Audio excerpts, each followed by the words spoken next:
Hello everyone, happy Wednesday. I told you guys one of my goals in 2020 was to do some more videos for YouTube, so here I am. If you need motivation, accountability, or just like to follow my journey back to fit, do me a favor, hit the subscribe button. We'll also throw some politics in there, so if you would like to discuss politics, please hit that subscribe button. I want to get my channel going a little bit. I've got a lot of projects in the works right now, so YouTube is one of them, and I just like doing blogs, and I would like to steer a little bit away from Facebook Lives and do some more actual videos for YouTube. So I want to give a shout out before I start this video that I'm wearing this cute shirt from Sparkling Dixie. Get on Facebook, look her up. Clothes are amazing, affordable. Love, love, love them. So let's talk about last night. Excuse me, I'm a little bit under the weather and my throat is scratchy, so I'll try to make this short and sweet, but I just couldn't wait to get on here and talk about the State of the Union address because it was disappointing in a way, and not because Donald Trump didn't do an amazing job, but just from the Democratic side. A lot of arguments going through on Facebook today are that Nancy Pelosi was justified in tearing up the speech at the end because he did not shake her hand. But let me ask a serious question here. If someone was doing everything in their power to drag your name through the mud, who was constantly, bashing you and trying to come up with things that you have done that you haven't actually done, would you respect them? No, we wouldn't. As human beings and respecting ourselves, there is only so much that we would take as people before we just lost respect for the person that was doing this. And I do not blame him at all for not shaking her hand because he has had to deal with this stuff for years now. Pretty much ever since he got into office, they've been looking for some way to get him out. But the bigger picture of it is even though nothing is going to come of the impeachment thing, just to have that on his record and have that follow him, that's damaging to his career. And I don't blame him one bit for not doing that. And that does not justify her in doing what she did. When she tore up the speech at the end, that just shows how childish and full of hate she actually is. From the moment that she sat down, the look on her face just made me honestly want to smack her. Why are you going to sit there on national TV and have his facial expression and you cannot deny, and she will never be able to deny this if she is confronted with it, that she was full of hate. There's no other way to put it by looking at her face from the moment she sat down. Pretending to read the speech, all the facial things that she was doing. I don't know what that was all about, but she was not listening. She was not paying attention. She did not stand up for key parts of the State of the Union that had nothing to do with Trump, that had to do with children, that had to do with great things and, people being acknowledged. She couldn't even put aside her hate then to acknowledge them. She was in her own world.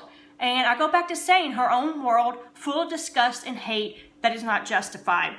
So a lot of people on Facebook need some prayer for this because they're saying, and this was on my social media, that Rush Limbaugh only got the medal because he has cancer now. That's probably the most sad and inhumane thing someone can say. Rush Limbaugh has influenced so many people along the way, and to bring up a life-threatening disease that could take him from this world is just showing how low people are willing to stoop now. Maybe people have always been this way, but I think now people think they're overusing, freedom of speech. So they just say whatever it is. And yeah, you do have the right to say whatever you want, but it's about respect. It's about being a decent human being. And a lot of people can't do that anymore. And like I said, there were key moments that she didn't even acknowledge. So it was almost like a circus, looking out into, the Democrats, some in the back were reading, some were on their phone.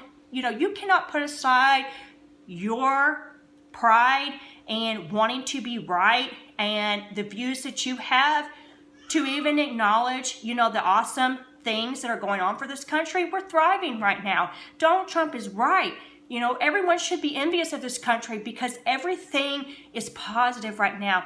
Everything is going good. You know, he has our back, I think, more than any other president when it comes to other countries and terrorism and anyone trying to do anything to the citizens or threatening. So I don't care what anyone says. This is a fact. You know, any other State of the Union by any other president, you know, yeah, sometimes Republicans haven't stood up, but it has never stooped this low. There has never been more disrespect from the Democrats than there are now. So I'm really disappointed in the fact that this country is not able to fully unite because there are so many people out there right now that cannot see, you know, what is good. Maybe they can, and they just don't want to acknowledge now that they're wrong. So they keep holding on to, you know, what fake news tells them, because fake news is a thing, people. You know, there are stations out there that will turn anything that they want into what they want you to believe. They don't want you to think for yourself. So put aside pride and just wanting to be right, you know, is not letting this country be united the way it should.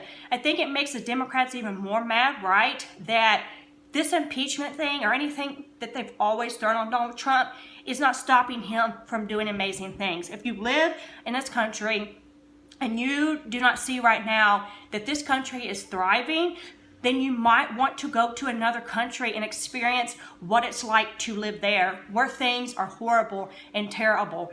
Donald Trump is probably the best president that I've had in my lifetime. I'm 36 years old, and you know, I'm going to stand by him no matter what, not because I agree with every single thing he says. People get that wrong. They think that you're exactly like someone. You agree with everything they say and do just because you support them, and that's not true. We are our own person. We should think for ourselves. Do I agree with some of the things he says and the way he comes about them? No. But do I agree 100% that this country is thriving right now more than it has ever thrived? I do. And do I think that Nancy Pelosi and a bunch of other Democrats were unprofessional, inhumane, and full of hate last night? Yes, I do. And that's all there really is to say about it, other than politics is taking a new turn, and not in a good way. You know, so many people are blind because they have this hate for Donald Trump that they can never explain. And I'm not going to go into that either right now, because most of the time people say, you know, racism, this and that. But I want to ask you on a professional level, are you still in denial about the great things he's doing for this country? You know, looking at the numbers, not looking at him personally. That's what a lot of people can't seem to get away from. His personal life and what he's done in the past does not define what he does professionally. Has every other president had ghosts in their closet? Yes. But have they taken so much heat for it? No. Do they continue to take so much heat for it? No. Because people can't put aside personal things, professional things. So anyways, guys, I'm going to wrap this up by saying, you know, it was comical in a way last night, but it was also sad. And, you know, this year is going to be very interested. You know, we could talk about the Iowa caucus in this video, but I'll save that for a different time. You know, that was just a mess in itself. And we all know, because of them delaying it, not being able to calculate votes right, you know, we all know that they're rigging them. They're trying to make things the way they want to. That's not something that people can't deny, because it doesn't take that long to get voting results. So even in their own, you know, little things that they've got going on, the Democrats, they're still messing with them. So anyways, I hope you guys have a fabulous day. Like I said, please do me a favor, subscribe. Let me know your thoughts on the State of the Union last night. Have an amazing day.